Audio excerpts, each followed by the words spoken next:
मैं तुम्हें यही समझाना चाहता हूँ कि जब तुम किसी चीज़ को किसी से बात कर रहे हो, कुछ पूछ रहे हो ना, तो बहुत सोच समझ कर सवाल करो।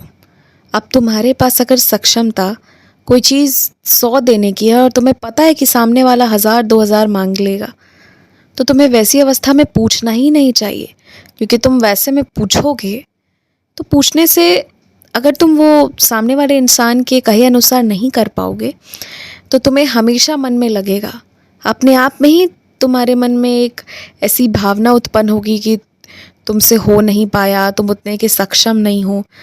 तो तुम ये समझो ना कि तुम्हारे बोलने करने की ही वजह से ना तुम दिक्कत में फंस जाते हो।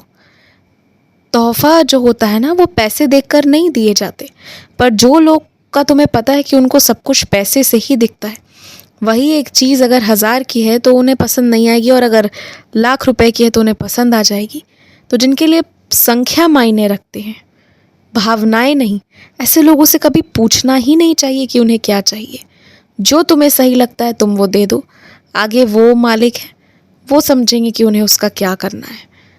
और मैं तुम्हें आज ना तुम्हारी कुछ गलतियां गिनवाना चाहता हूँ। पहला तो ये कि तुम बहुत ज़्यादा बोल जाते हो।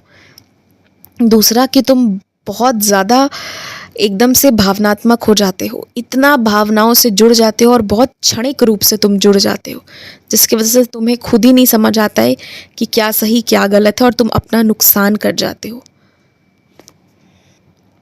और तीसरी चीज़ ना, कि तुम सबको खुश करने का प्रयास करते हो। तो ये तुम्हारी कमियां हैं, तुम्हें इस पर काम करना है और सुधार करना है। ये कुछ चीज़ें मैंने तुमको गिनवाई है, और आज मैं तुम्हें साफ कहता हूँ, खुलकर कहता हूँ, तुमने बोला, सामने वाले के लिए तुमने सोचा 2 पल, यही काफ़ी है। तुम्हें मन करे तो तुम कुछ करो, मन ना करे तो कुछ करके मत दो, कोई दिक्कत वाली बात नहीं है। इसके साथ साथ अब मैं तुम्हें एक बात और कहता हूँ। तुम्हें प्रेम किसी बड़े के रूप में चाहिए था ना, कि कोई बड़ा भाई या कोई बड़ी बहन तुम्हें बहुत प्यार करे और जीवन भर प्यार करे।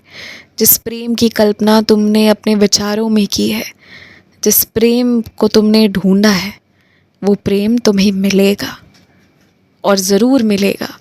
तुम जहाँ से चाहते हो तुम्हें वहाँ से मिलेगा। तुम्हें ना इतने सुंदर से वो प्रेम का बंधन वापस मिलेगा जिसका तुमने बेसब्री से कई वर्षों से इंतज़ार किया है, और अब इंतज़ार का समय ख़त्म हो रहा है।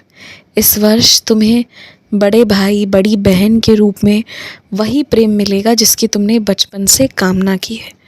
तुम्हारी प्रार्थना यूं ही व्यर्थ नहीं जाएगी, इस चीज़ के लिए तुम एकदम निश्चिंत रहो। मैं तुम्हें एक बात और कह रहा हूँ, अगर कोई अभी बहुत बीमार है, कोई अभी अस्पताल में भर्ती होने की अवस्था में है, तो ना उस इंसान को अगर तुमने कोई सामान या पैसे उधार पर दिए थे ना, तो अभी मत मांगना। जब तक कि वो ठीक होकर नहीं आ जाता है, इन चीज़ों की मांग तुम करना ही मत। और सामने वाले इंसान की असलियत को तुम भी पहचान जाओ, और संग ही संग तुम अभी कुछ मत बोलो, अभी मौन धारण करो, क्योंकि अगर अभी तुमने अपनी कोई चीज़ मांगी ना, तो तुम्हें वो पूरी नहीं मिलेगी। लेकिन जब वो व्यक्ति ठीक होकर आएगा, इसके बाद तुम मांगोगे, तो तुम्हें तुम्हारी चीज़ पूरी मिलेगी।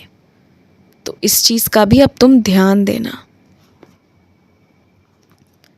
कोई भी विचार जो तुम्हारे मन में आता है, कुछ भी, अगर वो अच्छा है और तुम्हें लगता है कि उस पर काम करने से तुम्हारी सांसारिक या आध्यात्मिक रूप से वृद्धि होगी, तो तुम करो। और अगर वो उस चीज़ से कुछ गलत लगता है तो वो चीज़ मत करो। लेकिन तुम ये बात समझो कि तुम्हारे मन में अपने आप जितने विचार आ रहे हैं ना, उन सभी को मेरी जिम्मेदारी पर मत छोड़ो कि साईं ने मुझे वो विचार दिए। तुम बस ये समझो कि तुमने जो सीखा समझा है उससे तुम्हें वो विचार आ रहे हैं। अगर तुम्हें उस विचार पर काम करना है तो तुम मुझसे अनुमति मांगो।